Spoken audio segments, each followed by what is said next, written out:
amazing private schools, right? She went to Friends School. There's the Calvert School. There's all these.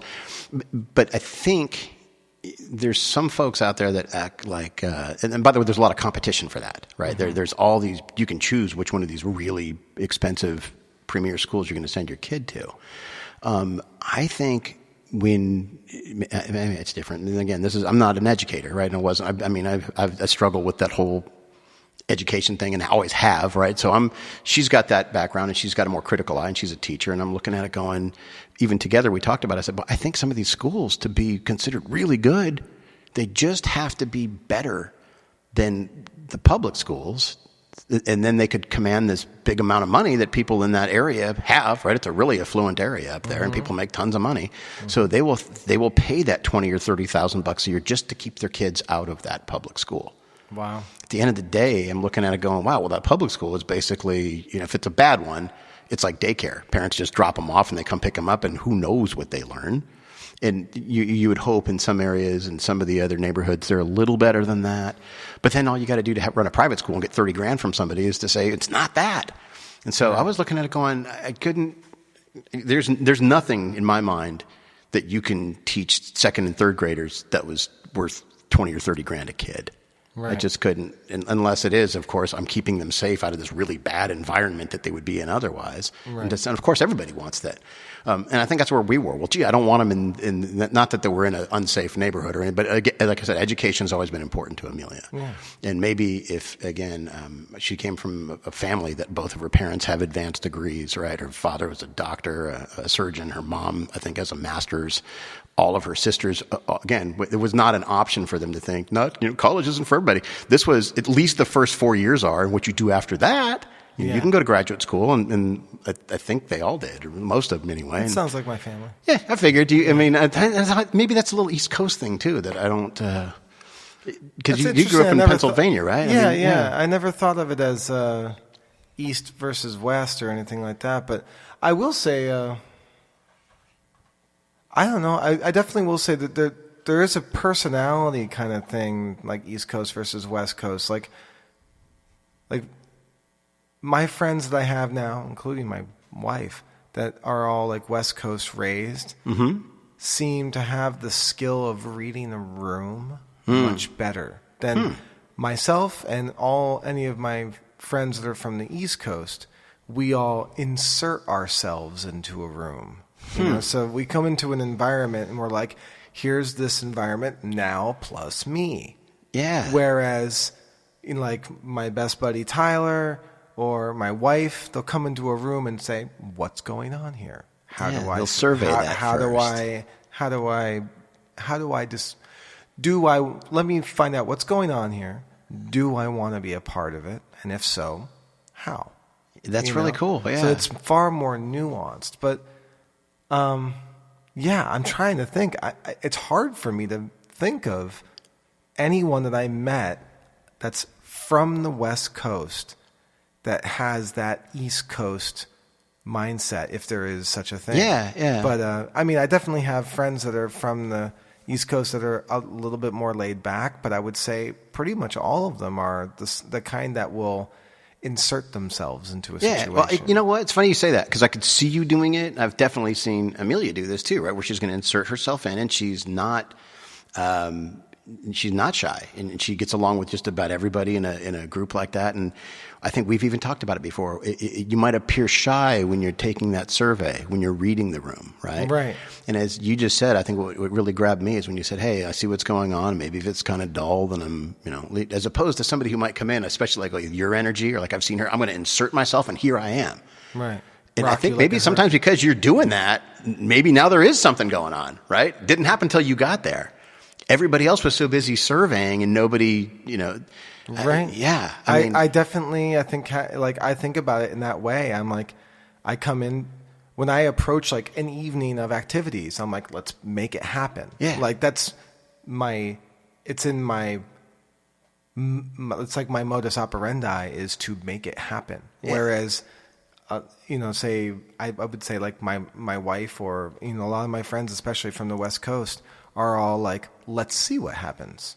Yeah. And not right or wrong. They're different. Yeah. It's funny. I think Amelia told me she went to one of her first West Coast concerts.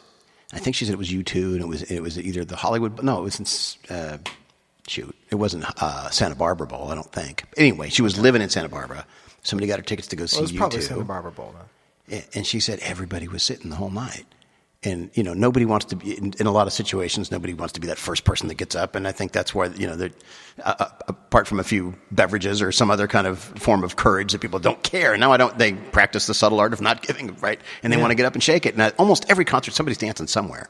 And she said she and her friends were surveying, looking at the crowd. And she goes, here's this concert that people paid to hear this music. And not one person, not one, was up, standing, cheering, shaking it, nothing, just sitting down like they're watching a movie. Right. Which I feel bad now. I went to the COVID jam. I do that. It's Friday night. Here's my lawn chair and I'm just checking it out. And and I'm dancing in my head. I'm getting down, right? Or I'm kind of rocking along in my chair. But it's funny if you know what it's like, that energy when somebody inserts themselves and says, I'm going to start dancing here and get up and whether it's at a concert or at a wedding, whatever it may be. But I think it's funny. I think if a lot of us take that attitude, like you were saying, I'm going to survey it and read the room. Yeah. If there's nothing going on because everybody else is busy reading the room, then nothing really ever happens, huh? I mean, maybe you leave that place because it stayed boring. It's funny because for me, it's been a skill that I've had to both appreciate the value of and then cultivate in myself, with the ability of laying back in the cut a touch, and not being such a bull in the china closet about things. I always thought it was such a benefit of my personality and an asset, but it's not all the time. Sure. And learn, this is part of growing up, and learning those kind of things about when to be what way. And I don't know what it was. There was some point in my, probably, in the formative years, I was probably 13 or 14 years old. And I remember having a pseudo psychology kind of class. And I went to a Jesuit high school, and the third year, so I was probably 15 or 16. The third junior year theology class was really more of a psych class. Yeah. And we're talking about personality types, and we took Myers-Briggs tests and stuff like that, and learned about those kinds of things. And I remember feeling very strongly that it was that I thought it was more or less kind of a sign of weakness or lack of confidence to not want to present yourself in the situation, Yeah. And I would defend it, internally, and be I'd rationalize it, if it didn't work out well, if I wasn't well liked because of it or something like that, I'm like, well, screw those guys, They don't like me, then they can piss off or something like that. But learning to nuance behavior, that's just part of the condition called life, right? Absolutely. And we all learn those kinds of things, but that's. I see myself learning to temper that a lot, because Sonia is at the age where she's just a straight up mirror of our behavior. Sure. And so watching how she absorbs how my wife is and absorbs how I am, and then puts those things forth, and how it changes over time. She used to be, I will grab the mic. I remember when she was 3 or 4, we were at a party at our old house in Sherman Oaks, and we had, she was probably 2.5. She was Sloane's age, because she wasn't really quite speaking yet. And I had this big party every year called Logan Fest, and it's usually around October, and then we have live bands all day and cook out all day and stuff like that. And I had stand-up comics at it that year too. I had 3 stand-up comics, and we're doing this, having to tell the comedians at the last second because a bunch of kids ended up staying, hey, you got to do a clean act, and and make their act clean on the fly. It was a train wreck, but my daughter's playing around watching these stand-up comics do their thing, and at the end she goes up and grabs the mic, and it's in Babble talk, Sloane's talk now. But she's working the crowd.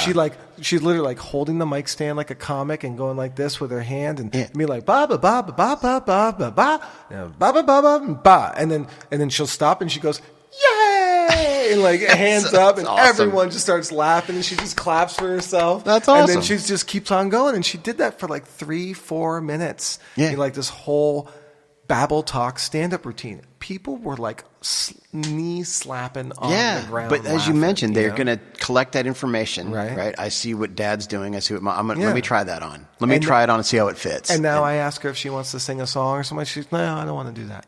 Okay. And then she's just switched. And it's funny. I like the thing that's probably changed the most about it is that I've gone from thinking that I need to like encourage them to do stuff, and instead I just want to show them myself enjoying things. Yeah.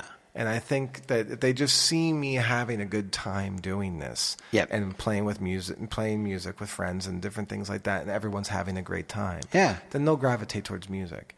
And I definitely see like Sloan grabbing the drums and like oh yeah, we've seen it and banging on the plants, and he's got rhythm. But the funniest thing, he's at that age that are so fun to watch with it. They're such little raw, as my wife likes to say, little raw human beings, right? Yeah. They're unfiltered. Yeah. And him stomping around and kind of doing the Mick Jagger strut of his own. You had your foot up on the monitor, so he kind of cocks his foot up on the monitor, and he was, as you said, on the lead newspaper, because he's got that newspaper tucked. Like he was owning that newspaper, man. He loved he's it. strutting. In fact, I was kind of bummed when we were watching that video that at one point, whenever I was like, oh damn it, I wish I had the camera. I wanted to get it back on him, because there's a couple times where he walks out of the frame, and obviously it's Scott, I think, who's probably behind the camera, and he does a great job of capturing you guys as the band. But at one point I was watching Sloan, and he walks out, and I was like, oh man, I wish if I were the camera, I probably why it's best I'm not on the camera. I would have been following him around for a minute, because I was while I was here, and I was pointing out to my wife, I'm like, watch him, he's going to put his foot up on the, and sure enough, there he is, he's doing it, right? And he's such a funny dude. It's so funny. He's really great. He's imitating what he sees, and he's trying on, he wants to see how it fits on him, right? And obviously, dude can play drums for a little guy too. That's pretty cool. Yeah. I got finally just upgraded him to the next level, basically from like the straight up toy kit to like an actual little junior kit, and it's like in the living room, and he blasts on it. He loves it. That's awesome. That's what he needs to have. Yeah, he loves it. He was so excited when I set it up, and he went over and he realized he had his own hi-hats, and he adjusted them just like I adjust mine,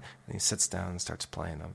And gets very detailed about it. Everything has got to be just right. That's great. Yeah, that's so cool. That's great, man. Yeah, and I think both of my kids, like you said, they do learn, and they watch both of you, right? And they pick up, and it's funny because we make jokes about how, in a lot of ways, David's a little bit more like Amelia, and Charlotte definitely has got that.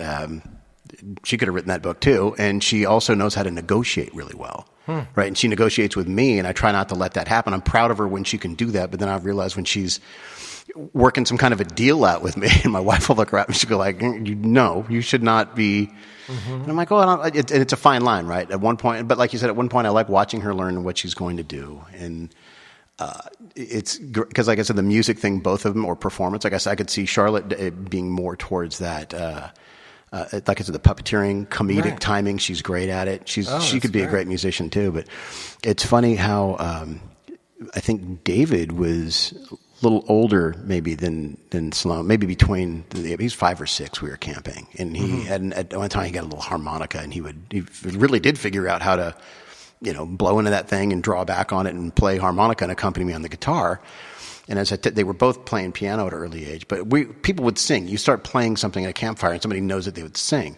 I think you guys had this song in common that we talked about this, but it started as a mistake. I'm by the campfire, and I'm trying to put something together in 3-chord jump rope, elementary guitar playing campfire style. Right. And I'm playing that typical, D, C, G. I think I'm going to do something Lynyrd Skynyrd or Can't You See? I'm trying to do something like that. Right. And all of a sudden he walks up to the campfire quietly, and he goes, "Are you going to take me home tonight?" And all my friends are like, "No, he's not." And he proceeds, and I said, "Go with it." So I'm playing it, and I start stomping around, and he starts belting out Fat Bottom Girls when he's like 6 or 7. Awesome. And I wish somebody, but you know what they say, sometimes the best moments are not recorded, right? But we're all sitting around the campfire drinking beer and eating food, and a couple bottles of wine are hanging around. And it's not super late. It's before quiet hour. Right. So, and the whole everybody went nuts. They were like, that is great. How's your kid no fat bottom curls? I'm like, I really don't know. But he did. And he sang pretty much the whole damn thing. That's and as awesome. I said, I was just noodling around and, kind of like you were doing when you're like, hey, you got something? He had something. Yeah. Who knew? Right? Yeah. It was